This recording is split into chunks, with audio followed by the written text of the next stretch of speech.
یہ عقیدہ ہے ان کا، ان لوگوں کا اپنا نظریہ اور عقیدہ دیکھیں، جو ابو بکر عمر عثمان غنی رضی اللہ تعالیٰ عنہ کو ظاہری مسلمان سمجھتے ہیں، خود گھوڑوں کے سامنے جھکتے ہیں، سجدہ کرتے ہیں اور دعویٰ کرتے ہیں کہ ہم نا مسلمان ہیں اور اماموں کو ماننے والے ہیں، اور ہم جو ہے نا صحیح السلام علیکم دوستوں، بھائی کو سبق پڑھنے کا ویڈیو دیکھیں۔ میں کیویں شام بھلاوا سنگ بھیڑا پپیاں ماوا تنگ موڑ تے اوکھیاں راوا جدوں اسدا سیمی پتھراں دا شالا اس ویلے میں مر جانا میرا حق بڑھدا نحمده ونصلی علی رسول الکریم اما بعد، بسم اللہ الرحمن الرحیم۔ شیعہ عقائد اور نظریات کا عام آدمیوں کو پتہ نہیں، وہ یہ سمجھتے ہیں کہ جو شیعہ ہیں، یہ جو فرقہ ہے، یہ بہت ہی اچھا اور صحیح مذہب ہے۔ جب وہ اپنے علماء سے، ذاکرین سے تحقیق کرتے ہیں، ایک ذاکر سے ایک سوال ہوتا ہے، ذرا آپ ملاحظہ فرمائیے، دیکھیے اور جلدی نہ کریں۔ ہیلو، السلام علیکم، آواز آ رہی ہے سر؟ وعلیکم السلام جی، آ رہی ہے، آواز آ رہی ہے آپ کی۔ جی جی جی، شہباز عثمانی صاحب، ویسے میں شیعہ ہوں، لیکن میرا آپ سے ایک سوال تھا کہ ہم یہ کہتے ہیں نا کہ جو مجلس میں نہیں آتا وہ جو ہے وہ ہے، مطلب کہ وہ نجس ہے، کیونکہ قرآن کی آیت ہے نا کہ ہم نے تمام جسد کو اہل بیت سے دور کر دیا، ایسے ہی سر؟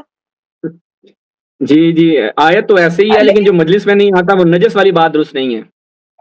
لیکن یہ ہے کہ ایک سوال میرا یہ ہے کہ حضرت عائشہ کو چونکہ ہم جو ہیں وہ مسلمان نہیں مانتے، جو ہم لوگ نہیں مانتے، تو وہ رسول خدا کی زوجہ تھی، اور وہ انہوں نے جو ہے وہ ظاہر سی بات ہے رسول خدا کی زوجہ تھی، تو مطلب شادی کے بعد وہ ظاہر سی بات ہے کہ وہ مطلب کہ انہوں نے جنسی جو وہ تعلقات ہے وہ بھی بنائے، تو ایک نجس کے ساتھ رسول خدا نے کیسے کر لیا؟ اگر ایک آیت ہے کہ قرآن میں کہ بھائی نجاست کو ہم نے اہل بیت سے اور ان سب سے دور کر دیا، تو پھر کیسے شادی ہو گئی جب کافر تھی؟ تو یہ بات میری تھوڑی سمجھ میں نہیں آتی، اس کا تو ذرا جواب دے دیں۔ ہم کافر نہیں کہتے انہیں، آپ کو کسی نے مس گائیڈ کیا۔ جیسے ہم ان تین کو نہیں مانتے، ویسے حضرت عائشہ کو بھی تو نہیں مانتے، تو وہ بھی تو ہم کافری ان کو تھی۔ ظاہری طور پر مسلمان مانتے ہیں، مومن نہیں مانتے، وہ علیحدہ بات ہے، کافر والی بات الگ ہے۔ ظاہر طور پر ہم ان کو کافر مسلمان، اچھا یہ چیز ان تینوں کے لیے بھی ہے کیا؟ مطلب تین جو خلیفہ ہیں؟ جی سب کے لیے، سب کے لیے ہے، ٹھیک ہے۔ ہم ان میں سے کسی کو بھی مومن اور مومنہ نہیں مانتے، بلکہ ہم ان سب کو جو مانتے ہیں نا وہ ہماری روایتوں میں مانتے ہیں، پر مسلمان تھے ظاہری طور پر اسلامی احکامات، جیسے مثال کے طور پر آج بھی ائمہ اہل بیت کی امامت کا انکار کرنے والے اہل سنت بہت ہیں۔ یہاں پاکستان کے اندر ایک ذاکر جواد نقوی، اس نے حضرت امیر معاویہ رضی اللہ تعالیٰ عنہ کی شان کے متعلق ایسے کہا کہ ہم اس کی تکریم نہیں کرتے۔ تو میں اپنے ان سنی مسلمان بھائیوں سے سوال پوچھتا ہوں کہ آپ اس کے اوپر اتنا ناراض اور غضبناک جو ہو رہے ہو، وہ اپنی جگہ پہ بالکل آپ درست ہیں، لیکن آیا امیر معاویہ رضی اللہ تعالیٰ عنہ سے جناب ابو بکر صدیق رضی اللہ تعالیٰ عنہ، عمر فاروق رضی اللہ تعالیٰ عنہ، عثمان غنی رضی اللہ تعالیٰ عنہ، یہ وہ صحابہ ہیں جو تمام اصحاب سے افضل ہیں؟ جب شیعہ کے نزدیک ان کے حوالے سے یہ نظریہ عقیدہ رکھتے ہیں، جیسے آپ لوگوں نے خود دیکھا، تو امیر معاویہ رضی اللہ تعالیٰ عنہ کے حوالے سے کہنا، تو پھر آپ ایسے لوگوں سے کیا امید رکھیں گے؟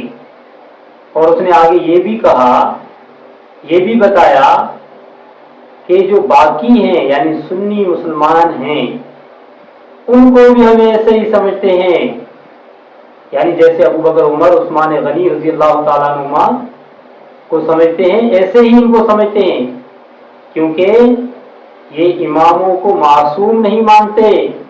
ان کا یہ بھی دعویٰ ہے کہ نبی صلی اللہ علیہ وسلم کے علاوہ تمام نبیوں سے امام اور معصومین افضل ہیں۔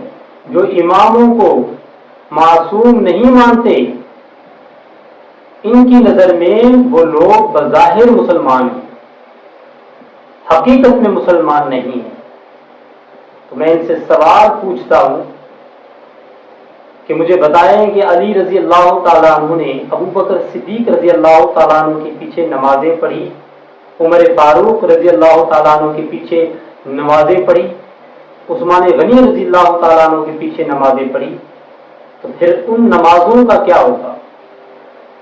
اگر آپ ان کو بظاہر مسلمان سمجھتے ہیں تو ان نمازوں کا کیا ہوگا؟ یعنی اللہ کے رسول صلی اللہ علیہ وسلم کی شریعت نبی علیہ السلام کی وفات کے بعد ایسے لوگوں کے پاس چلی گئی جو اسلام پر نہیں تھے۔ یہ نظریہ ہے شیعہ کا۔